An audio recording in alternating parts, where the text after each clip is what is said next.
ideia de metamorfose do mundo, do Brasil no mundo, envolve necessariamente uma comparação com o Brasil talvez de 50 anos atrás, por exemplo, para pegar uma data qualquer, né?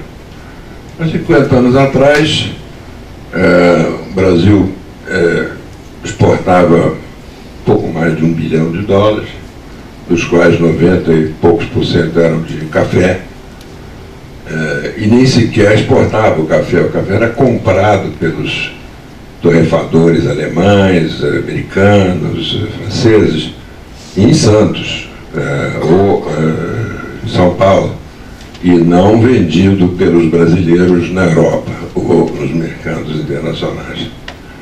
E ademais exportamos aí um cacau, um pouco de açúcar, alguma coisa também nessa área de algodão, e muito pouco mais. Que eu me lembro, é o único manufaturado brasileiro, na primeira vez que eu servi no exterior, nos anos 60, que eu encontrei eram galochas. Galocha era o grande produto, a grande estrela da indústria brasileira no exterior, era uma novidade, a gente ficava orgulhosíssimo. Havia uma galocha no Bloomingdale's, era uma coisa formidável. O Brasil era muito pouco chamado a opinar sobre coisas mundiais, né? Havia naturalmente uma presença na ONU, que era uma presença tradicional. O Brasil quase foi, inclusive, membro do Conselho de Segurança permanente da ONU. Não foi porque o Churchill e o Stalin acharam que o Brasil não tinha peso para figurar no mesmo grupo dos 5 membros permanentes, afinal, quer dizer, União Soviética, China, França, Inglaterra e Estados Unidos. E eu creio que o Brasil passou uma boa parte dos anos 50 e dos anos 60 muito ressentido pelo fato de que não tinha tido uma recompensa real pelo sacrifício de sangue, inclusive, na Segunda Guerra Mundial. O Brasil foi o único país da América Latina que enviou tropas para a Europa, um contingente não desprezível, evidentemente não era enorme, mas era uma divisão de 25 mil homens, teve perdas de mais de 1000 homens, então era uma contribuição real à altura das nossas possibilidades na ocasião, né? Mas o Brasil não recebeu nada em troca, recebeu a comissão Brasil-Estados Unidos, que foi interessante como um órgão de planejamento, mas não recebeu nada de parecido com um plano Marshall ou com um apoio real que poderia ter sido talvez a ilusão que o Brasil tinha de que ia ter realmente um retorno importante pela sua fidelidade, pela sua presença. E aí nasceu a meu juízo, nasceu um forte grupo nacionalista, em primeiro lugar dentro do Exército, né? Do general Estilac Leal, que era um homem de esquerda, que venceu a diretoria do Clube Militar, e assinalou a força justamente desse grupo anti-americano, do grupo nacionalista, do grupo que depois o próprio Getúlio tinha uma série de assessores que faziam parte desse, Jesus Correia e vários outros, e levou à criação da Petrobras, levou à criação da Eletrobras, levou à criação de toda uma linha de Estado brasileira, que era uma linha que não evidentemente, objetivamente ou digamos, declaradamente anticapitalista ou anti-americana, mas que no fundo era uma reação nacionalista a essa situação. Por outro lado, os generais que tinham participado da guerra na Itália, Castello e uma série de outros, eram pró-americanos, né? Então houve, a partir do fim da década de 50, houve um certo predomínio do grupo não nacionalista, digamos, e isso levou que no golpe de 64 o que prevaleceu originalmente foi o grupo dos veteranos da FEB, né? E a FEB, como nós sabemos, era parte do 5º Exército americano, comandado pelo general McClellan. Não era uma autoridade, não era uma entidade autônoma, né? Então, eu assisti, tinha acabado de entrar para o Itamaraty, assisti com muito constrangimento um discurso do Castelo Branco, Marechal Castelo Branco, que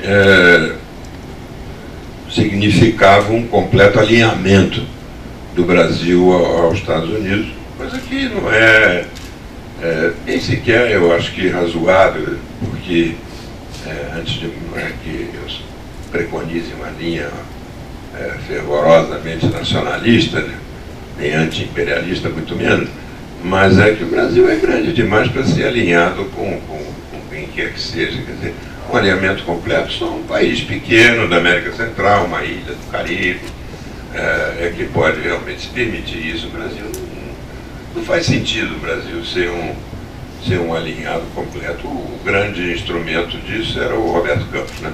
Mas aos poucos eu creio que isso foi mudando, e eu não sei sinceramente se eu usaria a palavra metamorfose na nossa presença internacional. Eu sei que há no Brasil um grande desejo, uma grande aspiração de grandeza, né? de importância, e é legítimo que seja assim, né? Creio que, antes de mais nada, todos os brasileiros se sentem pertencendo a uma coisa grande, né? E se sentem, portanto, depositários de uma grande esperança no futuro. É claro que isso é verdadeiro, eu acho que qualquer um de nós tem isso, né? Agora, isso não quer dizer que o Brasil já tenha chegado, que já possa se considerar um dos grandes do mundo, né? Claramente, a metamorfose, digamos, é pelo menos incompleta, né? Talvez estejamos ainda dentro do casulo, né? A nossa inserção internacional, hoje, para não falar ainda da América Latina, da América do Sul, a nossa inserção internacional é extremamente pobre em matéria de comércio. Eu acho isso uma das coisas mais preocupantes. Porque a OMC, eu fui o negociador principal do Brasil na OMC, e atribuo o maior valor à OMC, mas a OMC está paralisada desde a Conferência de Seattle, em 1999, eu tive a ocasião de chefiar a delegação brasileira nesse momento. Portanto, já há muitos anos, e não há perspectiva de um desbloqueio. Por que isso? Em primeiro lugar, porque a OMC, desde a sua criação, é baseada num conceito fundamental, que é o conceito do single undertaking. Ou seja, ou um país aceita tudo, todas as disciplinas, todas as negociações que estão resultando de cada comitê, ou não aceita nada. É pegar ou levar, em bom português. É isso que significa o single undertaking. Então, o single undertaking faz com que muitos países podem estar de acordo com várias coisas, mas não estão com outras. E se não estão com outras, não estão com nada. Então, há um bloqueio real da situação. A questão principal, que tem sido a grande dificuldade, é a questão agrícola. Na questão agrícola, existe um fato muito evidente e indiscutível, que é a de que todos os países ricos, ou seja, todos os países desenvolvidos, praticam um protecionismo desenfreado. E a União Europeia, que é considerada campeã mundial, na verdade não chega a ser sequer a maior campeã do protecionismo. A campeã do protecionismo principal é a Suíça, que dá subsídios fantásticos aos seus queijos, aos seus chocolates, aos seus laticínios, de modo geral. Porque é uma superfície muito pequena, são poucos agricultores e eles acham que só competem com isso. A mesma coisa com a Noruega, que é a segunda maior. A terceira é a União Europeia. Na União Europeia há um protecionismo profundo, profundo e provavelmente insuperável, porque é parte fundamental. A França, que é a campeã mundial do protecionismo, fez originalmente um acordo com a Alemanha em que a Alemanha seria a grande beneficiária da integração europeia do ponto de vista de artigos manufaturados, né, industriais, enquanto que a França seria a grande vencedora na área agrícola.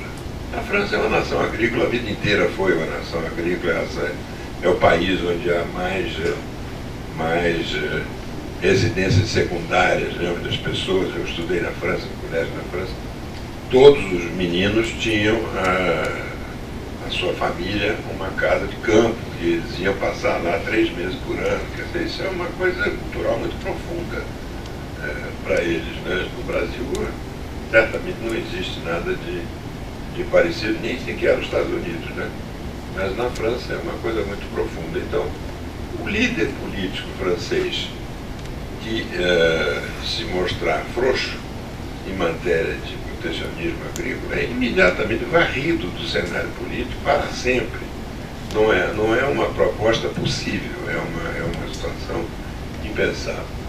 E, finalmente, nos Estados Unidos, por razões diferentes, mas também reais, existe uma espécie de pulverização do protecionismo. Então, o deputado, digamos, do Arizona, ele inclui lá no orçamento, na chamada Farm Bill, a lei agrícola, ele inclui, digamos, amendoim, porque tem lá uns fazendeiros no Arizona que botam, então o amendoim passa a receber. E o amendoim dele entra porque ele vai apoiar a azeitona do outro, ou o outro vai apoiar o escargot do outro, e o outro o champignon. Então, a Farm Bill americana é uma coleção de milhares de produtos que são todos subsidiados e apoiados pelo governo americano, porque essa é a natureza do sistema. O sistema americano político é um sistema distrital, né, de voto distrital. Em cada distrito, o deputado quer saber de atender o seu eleitor ali na hora, né? E se o eleitor planta amendoim, ele vai arrumar subsídio para o amendoim. Se o eleitor planta azeitona, idem, e por aí afora, açúcar, então nem pensar em relação à Flórida e todos os demais produtos, né? Então a agricultura é um nó górdio, né? É um nó praticamente nem sequer com uma espada, como Alexandre o Grande fez, né? Cortou o nó górdio, nem com a espada do Alexandre o Grande não vai ser cortado. Então isso aí é um problema fundamental para o Brasil, porque o Brasil é um país que até pratica algum subsídio agrícola, mas muito pouco. E de qualquer modo tem um potencial de produção de qualquer coisa, né? O Brasil é um grande produtor de, por exemplo, algodão, né? É um grande produtor, para não falar em soja, em grãos, em café e tudo, né? Mas, enfim, há uma dificuldade fundamental aí. E o pior é que os grandes países, que são justamente a União Europeia e os Estados Unidos, subsidiam a exportação. Quer dizer, tanto você subsidiar a produção, você acaba gerando excedentes produtivos, né? Acaba gerando montanhas de manteiga, montanhas de trigo, montanhas de açúcar, de beterraba, né? Então, aí o que eles fazem? Aí eles subsidiam a exportação. Então, o que está acontecendo no mundo? Estão acontecendo, seguramente vocês estão acompanhando, que uma série de países estão se reunindo para fazer seus próprios acordos. Não no sentido apenas de promover o comércio, mas, por exemplo, você tem o Grupo do Pacífico aqui, México, Colômbia, Chile e Peru. A Aliança para o Pacífico. Você tem um acordo entre a Europa e os Estados Unidos, que está sendo negociado também. Você tem outros acordos também do Pacífico, que estão já em marcha. E tudo um pouco fora da OMC, tudo um pouco além da OMC. E isso são coisas difíceis, nenhuma delas é fácil. O acordo entre a União Europeia e os Estados Unidos, por exemplo, não acontecer em 2 meses. É uma coisa complexa, são interesses gigantescos. Mas o que isso significa, antes de mais nada, são tentativas e propósitos de integrar cadeias produtivas, quer dizer, de integrar as economias, não provavelmente fomentar o comércio, mas integrar a cadeia produtiva, fazer com que um automóvel, digamos, feito na Colômbia tenha um input coreano, tenha um input, sei lá, peruano, mas também tenha um japonês e um da Malásia e por aí afora, né? Esse é o sentido geral desse exercício. E nós não fazemos parte de nenhum desses acordos e nem temos a intenção, aparentemente, de fazer parte. O Brasil tem, através do Mercosul, tem hoje uma coleção notável de 3 acordos. Um é com a Autoridade Palestina, o outro é com Israel e o outro é com o Egito. Então, só é uma coleção apreciável, né? Vamos nos integrar em cadeias produtivas com essa turma. Enfim, estamos agarrados no Mercosul. O Mercosul, eu digo isso com muita tristeza, porque fui desde o começo muito partidário do Mercosul e muito atuante também, né? Como ministro. Mas o Mercosul hoje virou uma coisa tão fluida que é como se houvesse uma partida de futebol em que as regras não se aplicassem. Quer dizer, que o juiz não marcasse falta, que você pudesse bater o lateral com um chute, que qualquer um pudesse fazer gol com a mão. O Mercosul hoje em dia virou isso, né? Virou mais ou menos um futebol muito abacalhado, né? Que é o quadro atual. E isso permitiu que a Argentina, que é um país muito protecionista, muito historicamente protecionista, até mais que o Brasil, que também é muito protecionista, a Argentina cometesse barbaridades comerciais inteiramente ilegais do ponto de vista do Mercosul e nos trouxesse prejuízos considerados. No ano passado, o prejuízo do Brasil no comércio com a Argentina, por causa das barreiras que eles criaram, foi superior a 10 bilhões de dólares. Então, o Mercosul deixou de ser, infelizmente, uma aposta de integração e passou a ser uma frente política. Uma frente política na qual o objetivo principal é ser contra os Estados Unidos. O Mercosul, mal ou bem, promoveu uma integração da indústria automobilística. Há mais de 500 empresas brasileiras trabalhando na Argentina.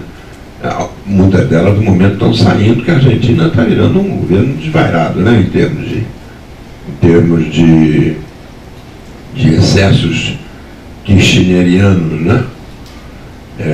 Tanto que o próprio povo argentino está dando sinais claros que está se fartando disso. Fez uma derrota agora acachapante a presidenta Kirchner, né? Cristina de Kirchner. Então, na América do Sul, é o nosso palco histórico, né? A América do Sul é o lugar onde nós, em particular o Cone Sul, é um lugar desde a independência onde o Brasil teve voz, teve presença, teve inclusive presença militar. E hoje, a meu ver, nós abdicamos de uma posição de liderança para seguir os chamados bolivarianos, né? Quer dizer, o Brasil, há um artigo recente muito contundente do presidente Júlio Sanguinetti, um grande estadista uruguaio, que diz que o Brasil abdicou da sua liderança, do seu peso, e passou a seguir, mais ou menos automaticamente, a Venezuela. Então, eu acho que nós estamos nos afastando de países que têm uma política liberal, que tem acordos com os Estados Unidos, como é o caso do Chile, da Colômbia, do Peru, e que têm sido muito bem sucedidos economicamente, para nos aliar à Venezuela, sobretudo a Venezuela, que é um país cujas credenciais democráticas são duvidosas, no mínimo duvidosas, né? E que, sobretudo, é um fracasso completo. O país não tem inflação de 30%, tem desabastecimento completo. Amigos meus que estiveram lá na embaixada, se você chega ao supermercado, não tem nada nas prateleiras, na farmácia não tem nada na prateleira, não tem nada, coisa nenhuma, não tem eletricidade, não tem água, enfim, um desastre completo, né? Eu acho que nós estamos num caminho ruim e nós estamos brigando com quem não interessa brigar, uma razão maior para brigar. E estamos nos aliando com mais companhias. E estamos criando problemas com países que são muito importantes para nós. E temos sido de uma grande leniência com países que tratam o Brasil mal. Não nos aproximamos do México, por exemplo. Por quê? Basicamente porque eles acham que eles são norte-americanos, coisa que o México evidentemente não é. Qualquer pessoa que conheça o México sabe que o México não é um Estados Unidos de segunda categoria. O governo Lula, eu acho que caracterizou-se por procurar dar à presença brasileira um relevo e uma projeção muito maior do que tinha anteriormente. E valeu-se, evidentemente, do fato de que a performance econômica brasileira, pelo menos durante a maior parte do tempo, foi muito positiva, né? Eu acho que isso é uma boa coisa. Eu acho que o Brasil é um país emergente e importante. O Brasil é um país que está surgindo no mundo e está fazendo diferença no mundo. O Brasil não vai ser uma potência atômica, evidentemente, não vai ter uma marinha capaz de enfrentar a marinha americana, uma aviação comparável à aviação inglesa ou francesa. Evidentemente que não é por aí, né? Mas o Brasil tem um capital de soft power, né? Um capital de influência, de cultura, que naturalmente nos leva, junto com uma performance econômica, a aspirar a ter uma voz mais respeitada, mais ouvida. Por exemplo, eu acho que é um erro não aceitarem que o Brasil seja membro do Conselho de Segurança. Não é que o Conselho de Segurança seja fundamental, porque não tem nenhum assunto na pauta do Conselho de Segurança que tenha interesse do Brasil. Nenhum. Não há nenhum assunto econômico, nada. Mas é um emblema de prestígio, de qualquer modo. E se dizer que a Índia pode e o Brasil não pode, eu acho que é uma coisa que não faz muito sentido. E acho também que, mesmo a terrível derrota que representou a tentativa de mediação entre o Irã e as potências ocidentais, e aliás, potências do Conselho de Segurança, porque a China e a Rússia estavam incluídas, foi uma grave erro de percepção, né, da realidade. Não havia chance nenhuma, né? Mas, de qualquer modo, um esforço válido. Não há por que o Brasil só atue no continente americano ou latino-americano, né? O Brasil poderia perfeitamente integrar um grupo. Existe hoje um grupo de 6, né, que são os 5 e mais a Alemanha. Os 5 do Conselho de Segurança e mais a Alemanha, que discute com o Irã. Podia votar o Brasil, por que não? O Brasil tem uma contribuição, mas é um país pacífico, é um país construtivo, um país que não está aspirando a violar nenhum tipo de regra internacional, nem a causar nenhuma perturbação internacional. Poderia votar, né? Agora, não é também querer que o Brasil faça a paz entre Israel e os palestinos. Lula foi lá em Ramallah e depois em Jerusalém para convencer os dois a fazer a paz. Quer dizer, não é um acordo sindical, né? Não se passam assim as coisas, né? Fica ridículo, né? Você fazer papéis assim fica ridículo, né? Se expõe ao ridículo. Mas eu acho que uma influência crescente do Brasil é normal, é necessária e é desejável até para o mundo. O Brasil é um país pacífico, é um país de contribuição pacífica à história das relações internacionais.